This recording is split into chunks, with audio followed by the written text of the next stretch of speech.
My name is skye-jane and I read history and politics at Jesus College, Oxford, and these are 3 books that I think I wouldn't have gotten in without. If you're looking to apply to Oxford or Cambridge, or just to improve your overall UCAS application or learn more about the world, then stick around. Number 1, The Age of the Strongman by Gideon Rachman. This book is by FT columnist Gideon Rachman, all about how populist leaders like Trump and Erdogan have come to dominate politics nationally and now increasingly globally.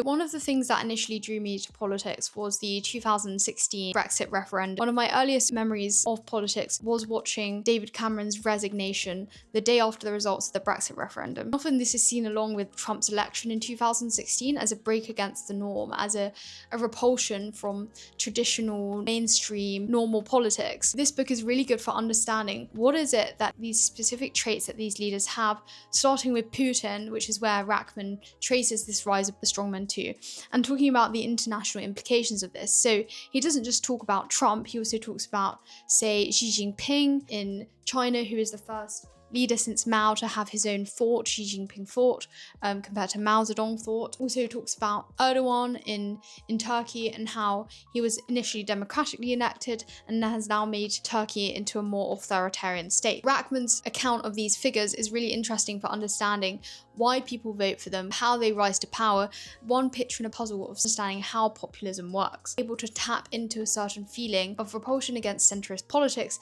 and this kind of idea that mainstream Western democratic politics has something going very wrong with it. Use this book directly in my personal statement, which is linked down below, if you want to see how you can kind of engage critically with a book that you've read and include that to show that you're a worthy applicant. The statement got all 5 offers from LSE, UCL, Oxford, Durham, and Warwick, so if you want access to that, it's in the link below. The second book on the list is Beyond Self-Interest by Krzysztof Pelc, and this book absolutely changed how I view markets. The central premise of the book is this: in a marketized world, most individuals resort to zero-sum thinking, that is, maximizing their self-interest at the cost of others. However, Pelc argues that paradoxically, the market actually serves those who help others the most. This is not to dispute the line that Adam Smith makes in his famous 1774 Wealth of Nations, but rather Pelc injects nuance into the argument. People and firms don't exceed by appearing profit-driven. In fact, they prosper by demonstrating to the market that they have traits such as craft, care, authenticity. An example of this is thinking of a loaf of sourdough bread.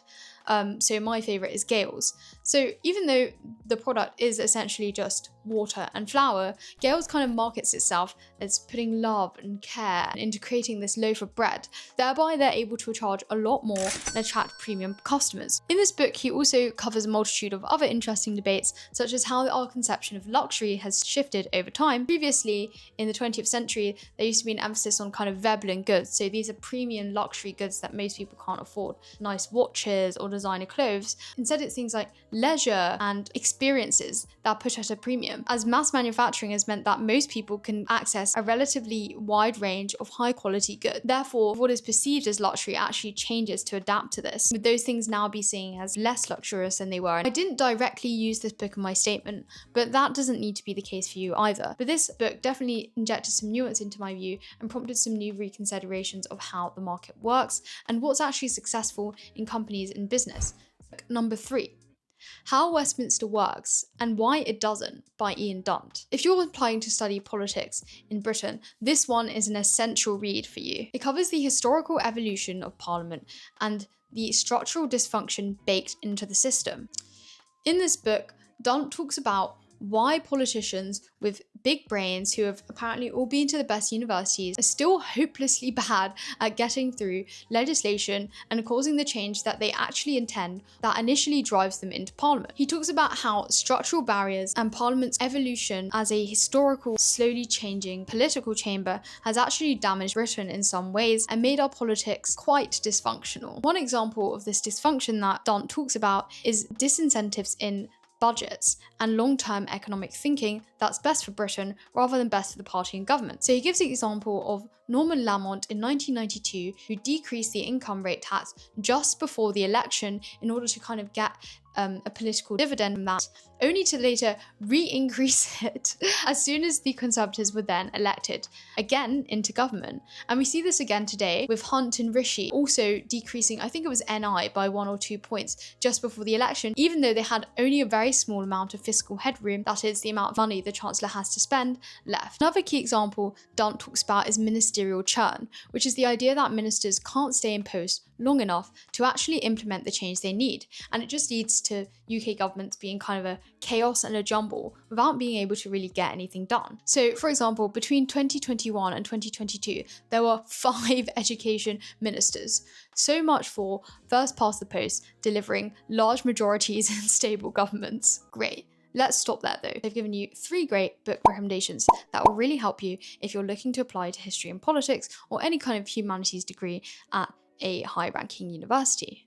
So you're asking the obvious question: if I read all these books, am I guaranteed a place at the said university?